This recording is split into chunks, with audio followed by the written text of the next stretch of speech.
Yo, man, today we gonna be reacting to every Pokemon theory explained. Ain't gonna lie, bro. I don't discriminate, bro. We reacting to everything, bro. It's gonna be video out there for everybody. Anybody subscribe to the channel. It's gonna be video out there for y'all, man. Comment down below what y'all want me to react to. And I'm actually a big Pokemon fan. Don't get me wrong. Just cause I got tattoos, just cause I wear chains and shit, don't mean I can watch. Like, you feel me? So yeah, we gonna react to this. Ditto is a failed clone of Mew. This theory has been out since the start of the Pokemon franchise. It suggests that Ditto were failed attempts by scientists who were trying to make a clone of the mythical Pokemon Mew. While trying to create Mewtwo from cloning Mew, fans speculated that there must have been previous failed attempts in doing so. Ditto and Mew are very similar with the fact that they have similar colors, including their shiny, I ain't gonna lie, I believe this. Both weighing 8.8 pounds, and are the only Pokemon that can learn the move Transform. This is also supported by the fact that Mewtwo was created on Cinnabar Island, where lots of Dittos live there. Blue's Raticate is dead. This is an unsettling and dark fan theory. In the Pokemon Red and Blue games, your rival Blue catches Rattata, whom evolves into Raticate once you fight him in the SSN. However, when you encounter Blue again, he is never shown with Raticate again. The next time you see Blue is at the Pokemon Tower in Lavender Town, a place where the souls of departed Pokemon are laid to rest. This has led to the theory that the players actually killed Blue's Raticate, and that Blue couldn't get his Raticate in time to the Pokemon Center, hence passing away. But there are some people who theorize that Blue's Raticate hasn't died, but that he sent Raticate to the PC, probably due to it not being strong enough, or that he doesn't need to use it for his journey. Ash Ketchum's dad. One of the unanswered questions is who Ash's father is. There have been suggestions to who his dad could be. Oh, it's probably Gary, cuz I feel like he's not Gary, goddamn the professor. But the one that most people agree on is Giovanni. Giovanni is the antagonist in the Pokemon anime, known as the leader of Team Rocket. Some suggest that he sends off his grunts Jesse and James to actually keep an eye on Ash. This could also make sense as to why Jesse and James don't harm Ash, and are only focusing on his Pikachu, as Team Rocket are notorious for stealing Pokemon. Some other theories of Ash's possible father are Professor Oak, Red, and even his Pikachu. What? Nah, that's the random ass, what you call it, the Pikachu? But nah, I feel like it's really the professor. Nah, if it's Red, why all these niggas look alike, bro? Don't raise dragons right off the bat. For new players, at the start of the game, don't rush to raise. N is a Zoroark. This theory involves a link between N, one of the major antagonists in the Pokemon Black and White games, and a Zoroark. Both N and Zoroark have very similar hairstyles. There is also the fact that N has the ability to understand Pokemon. It's also worth mentioning that Zoroark has the ability to transform into not just Pokemon, but also humans. In the post-game of Pokemon Black and White 2, there's a Zoroark that leads you down a cave on Victory Road to N's castle. However, once you reach N's castle, the Zoroark disappears, and N is only to be found. This led to the theory that N is actually a Zoroark all this time. Cubone is a baby Kangaskhan. Kangaskhan is a Pokemon known to have its child in its pouch, with the baby looking pretty similar to a Cubone. According to the Pokedex, Cubone wears the skull of its dead mother. The theory suggests that Cubone and Kangaskhan are related since they look similar and are often located in the same locations in the Pokemon games. In fact, in Pokemon Sun and Moon, if you find a Cubone in the wild, it can call for help for a Kangaskhan. It's pretty weird how these two Pokemon are seen a lot besides each other. However, in the plot where you get to see the ghost in Lavender Tower, it is clearly a Marowak. Which probably means that this theory is unlikely true, and it could just be a massive coincidence. Ash never aging theory.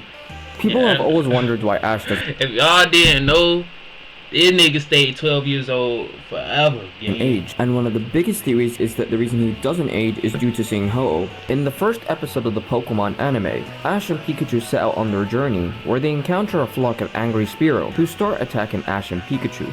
Pikachu steps in to protect Ash with its Thunderbolt, which causes Ash and Pikachu unconscious. After they wake up, Ash encounters a Ho-Oh flying. According to the Pokedex, it is said that anyone that sees a Ho-Oh is promised eternal happiness. This led some fans to speculate that Ash's meeting with Ho-Oh granted him an eternal state of youth so they can continue journeying with his Pokemon. This could explain as to why Ash is still 10 in the Pokemon anime, or it could be that time in the Pokemon universe is much slower to ours. The legendary beasts were the evolutions. This theory stems from the story of the Burned Tower, formerly known as the Brass Tower, in Ecruteak City. About 150 years ago, there were 3 Pokemon who died at the Burned Tower. The cause of the fire remains unknown, but the fire was extinguished. The legendary Pokemon Ho-Oh revived the 3 dead Pokemon, turning them into Raikou, Entei, and Suicune. While we don't know which Pokemon the beasts originally were, the theory suggests that it was actually Jolteon, Flareon, and Vaporeon who died in the Burned Tower. They both share the same typing, and they have dog-cat-like features. This theory hasn't been confirmed, but it's certainly an interesting one to theorize. That'd be hard. Wobbuffet is just the tail. According to the Pokedex, Wobbuffet desperately tries to keep its black tail hidden, and is said to be proof the tail hides a secret.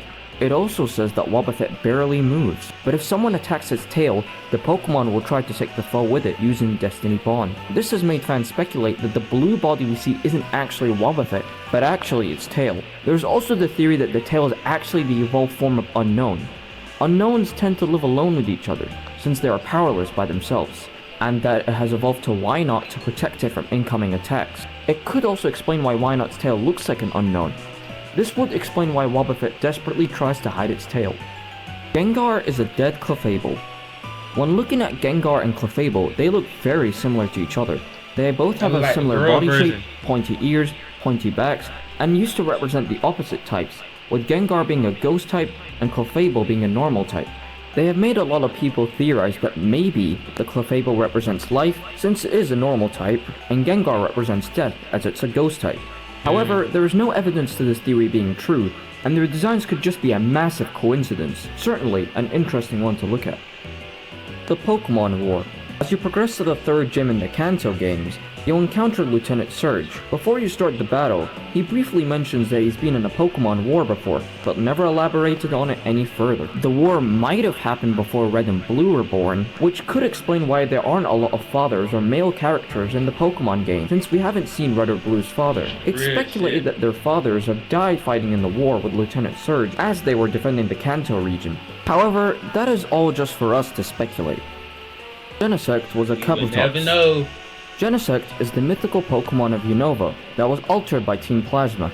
It was an ancient bug that was— I ain't gonna lie, I'm gonna tell y'all the real reason why I stopped watching Pokemon. They started making random Pokemon. I'm talking about Pokemon out the ad. I'm talking about they was making anything, bro. was also modified with equipment like the cannon on its back. The theory suggests that Genesect might have been the result of the Kabutops undergoing some modifications. They both have similar body structures, both have lived in prehistoric times, and were feared as the strongest of hunters. It's also worth noting that Genesect lived 300 million years ago, which is exactly the same as Kabuto, who also lived during that same time. The reason Genesect is a steel type could be because of the underdevelopment it got from Team Plasma, causing it to have a steel-like body. With all the Pokedex entries surrounding the 2 Pokemon, and the fact that they are similar in design, it's almost like Game Freak is trying to tell us a message or something. Mew under the truck. This is a classic Pokemon theory.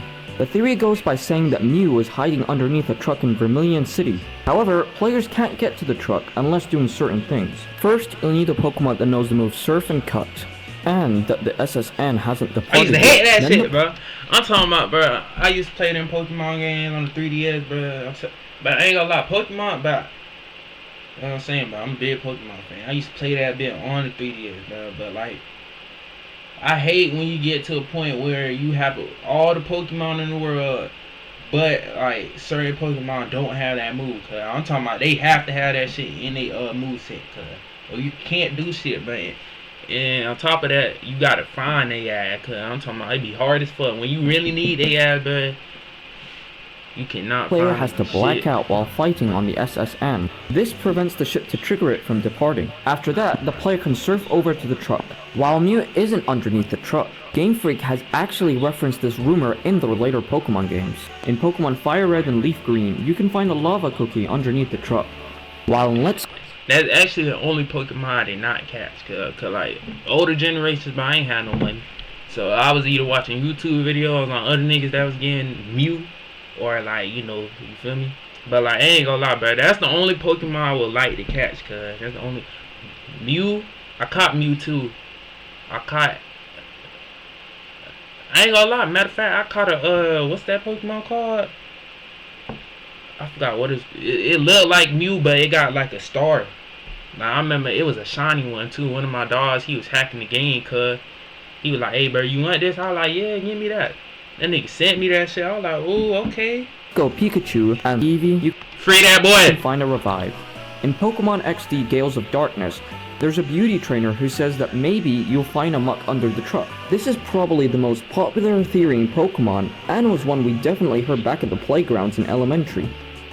If you enjoyed this video, Hey man, make sure you go subscribe to their channel. Link gonna be down in the description, man. And make sure you comment down below what y'all want me to react to next, man. Peace out.